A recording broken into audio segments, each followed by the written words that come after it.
Okay, so degree of quality control required, that is basically how much uh, effective is the control. For example, uh, you may want to have a lot of control over the temperature range, right?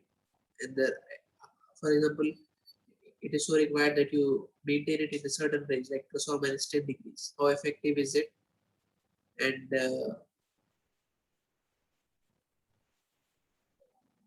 another factor such as has been discussed, right? The efficiency in terms of reaching that particular temperature in a shorter duration of time. So how much control do you have over that? So that will decide.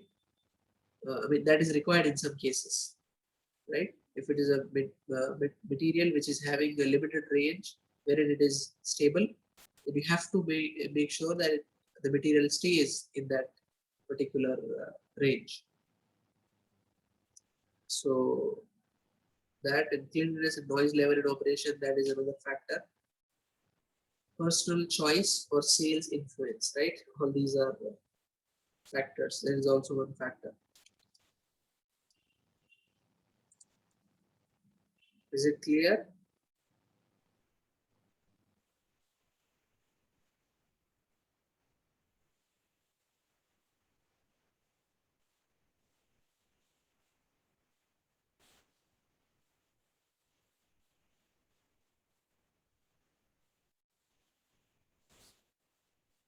Okay. You see, all these are furnaces for casting processes.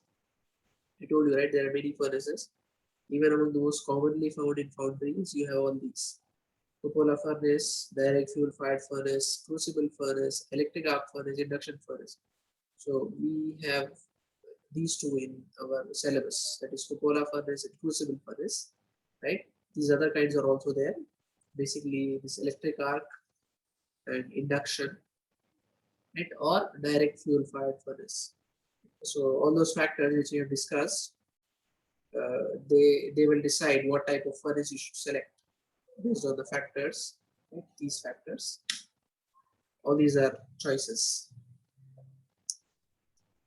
Now you see, crucible furnace, what happens is the metal is melted without direct contact with burning fuel mixture, sometimes called indirect fuel fired furnace, because of that very particular reason, that the metal does not come into contact with the fuel that is allowing it to melt, right? The burning fuel mixture is not in contact with the metal that is being melted. That's why indirect fuel fired furnaces container or crucible, right, is made of refractory material or high temperature steel alloy, because it has to, obviously it has to have a higher temperature, right? I mean higher temperature of melting, so that it doesn't softens, or it doesn't lead to any kind of reaction with the molten metal. So it has to be made of that refractory material, or basically high temperature steel alloy. Used for non-ferrous metals such as bronze, brass, and alloys of zinc and aluminum. Right, all those are non-ferrous metals. Three types used in foundries: lift out type, stationary, and tilting.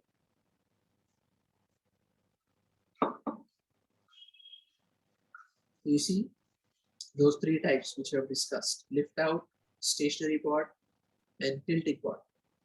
So this first one is your lift out crucible, right? Once the fuel is fired, and this crucible has that uh, contents poured in, right, for to be melted.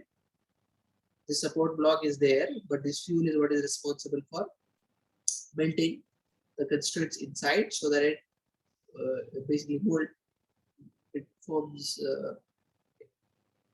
what do you call it, it melts, and therefore this top covering would be removed, right? The cover would be removed so that this can be taken out. That is what's called a lift out crucible, can be lifted, right? Third one, stationary pot. So this, as the fuel is fired, right, you have this cover,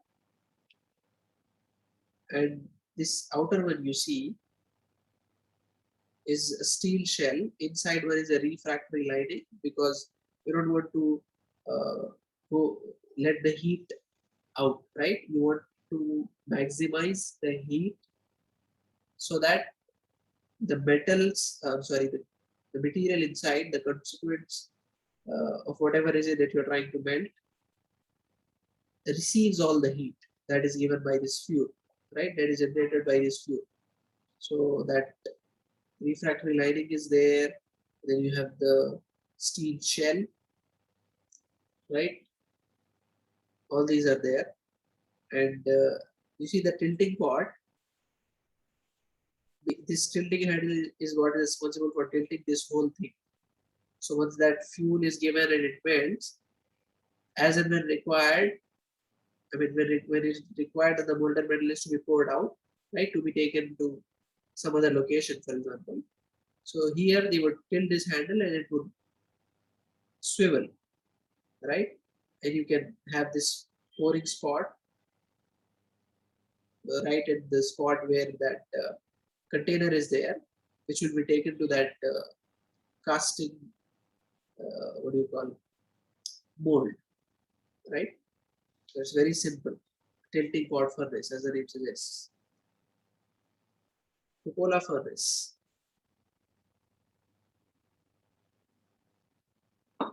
Was that clear? The last uh, furnace, crucible furnace.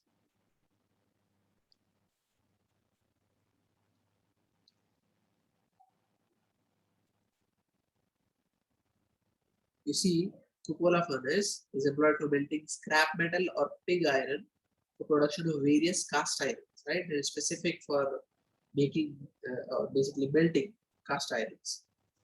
It is also used for production of nodular and malleable cast iron, right? Different categories in cast iron we have. You will study this in your engineering materials, I hope. It is available in good varying sizes. The main consideration selection of the cupolas are melting capacity, diameter of shell, without lining or with lining, and park arrestor, right? So, I mean, among the various types, you have all these factors to choose from, right? What is the melting capacity for a certain cupola? What is the diameter of shell without lining or with lining? And the spark arrestor, right? So you can decide what kind of cupola furnace should go for, right? So you see, this is your blast furnace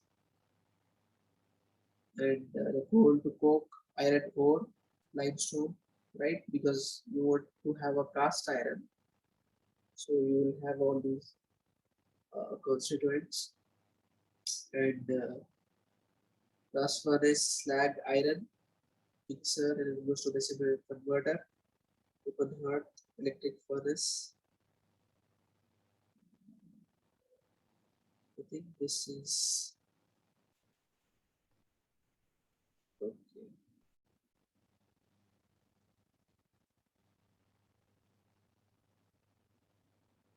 We'll see. I'm not very sure this is for cupola.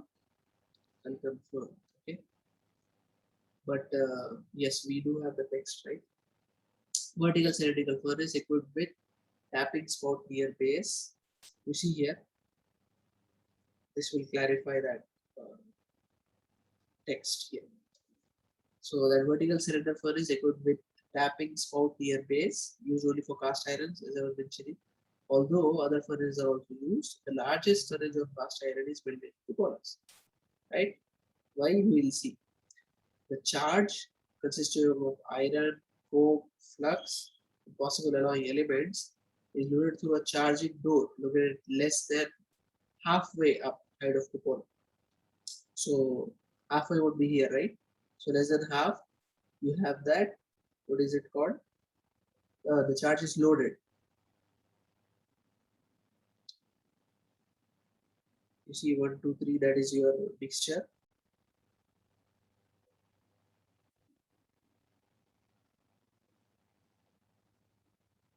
So air plus inlet, air would be poured here, right? So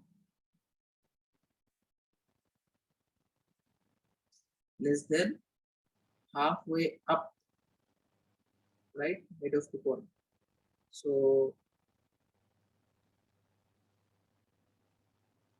basically it starts from here, right? So when it comes to cupola operation, you have the preparation of cupola, firing it, soaking of iron, and then opening of air blast, and then pouring the molten metal, and then closing the cupola, right? All these happen. You see that air box wherein this air blast is there, right? The melting zone, preheating zone, right? Stack zone,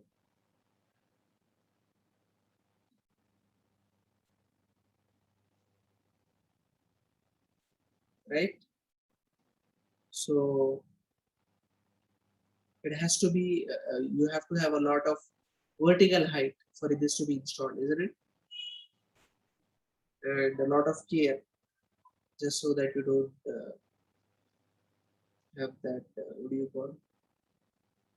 Because there are a lot of other things as well, like for example, the slag being formed, right? You have to control and to be able to take that out. Just so we have a relatively pure cast iron, right? In the end, and all those spark arrestor as we were discussing, right? So that you don't overheat.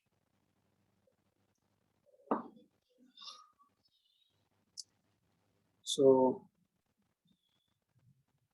that was about cupola operation, right? For the basic steps, that is what is there here, okay? Preparation of cupola, firing it, soaking of iron, basically to be able to preheating is what we would call it, right? Soaking.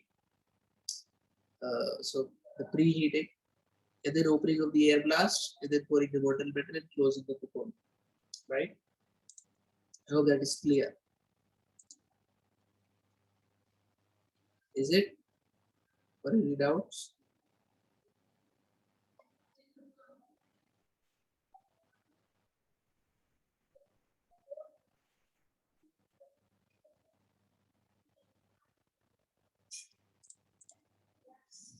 Okay, you see casting design, the typical casting defects, right?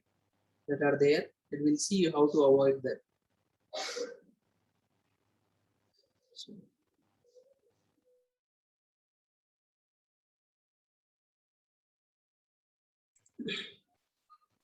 so you see blow, right? If that is the surface of casting that is there, and you have this, what do you call,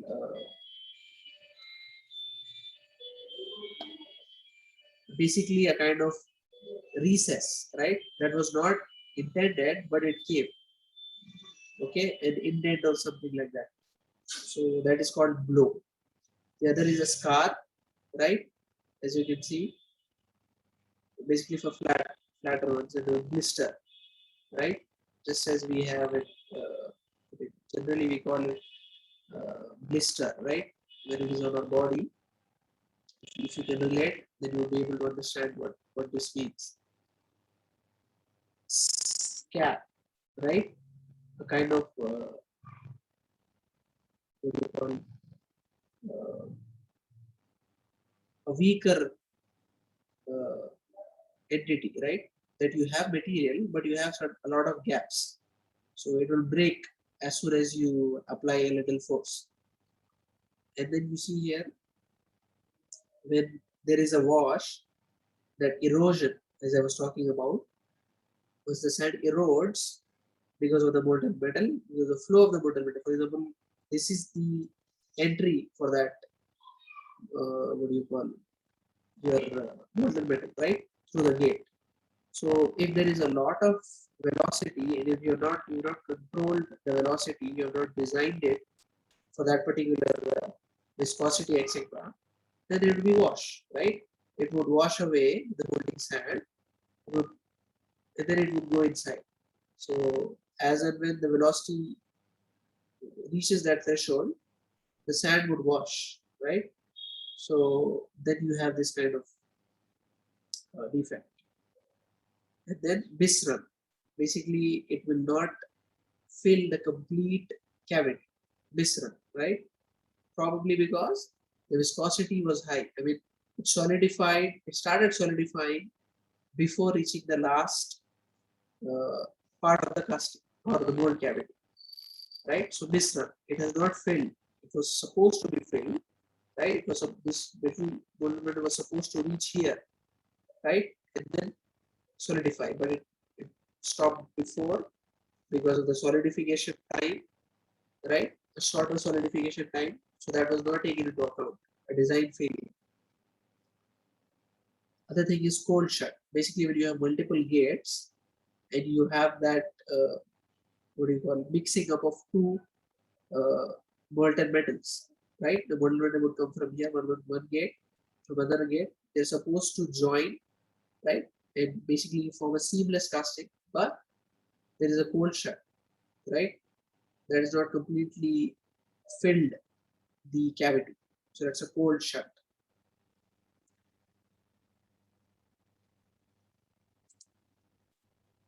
And then you see here, I have a hot tier, right? Just as you have it there in the last category, cold shut. You have a hot tier, but the reason is different, right? We'll discuss. Hot tier here also, you see, uh, this is more important. I mean, this is why it is more important to have fillets, proper fillets, right? Proper diameter of or radius of fillets. Hot tier, another example. And you see here also, right? Is not uh, properly formed, right? That is basically your what do you call, supporting components, all those pouring cup, screw, runner, right? Which will be removed later. But there you have on the casting that hot tier, right? So these are all the reasons, right? As I was talking about, what is the reason for a particular defect and how you can modify it, remedies, right? All these are there after that special casting process. So we'll start from here, hopefully in the next class. Okay. If there are any doubts, you can ask, right, regarding the defects or the scopola, I mean the furnaces, the melting furnaces.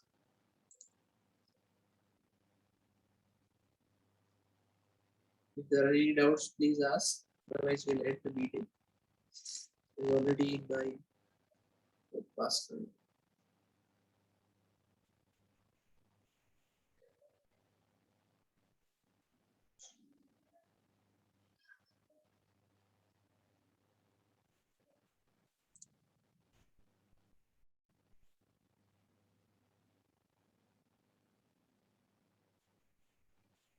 Okay, then we'll end the meeting.